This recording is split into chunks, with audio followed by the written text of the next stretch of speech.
Doha va-t-il réussir à absorber sans incident ni bug logistique le flux du million de supporters pour la première fois réunis dans une seule ville, siège des 8 stades?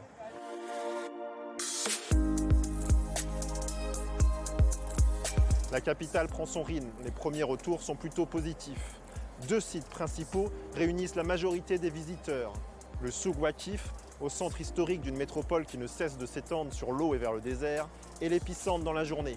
Les 3 lignes de métro s'y croisent à proximité et les restaurants libanais, géorgiens, jordaniens et autres cafés à chicha ne désemplissent pas jusqu'au milieu de la nuit.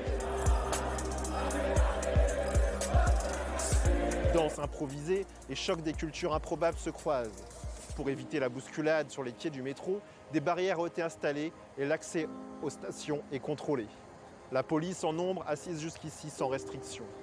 Collant le souk, le centre de Doha et sa multitude de galeries commerciales et musées climatisés, malgré les températures très vivables, ne désemplissent pas non plus.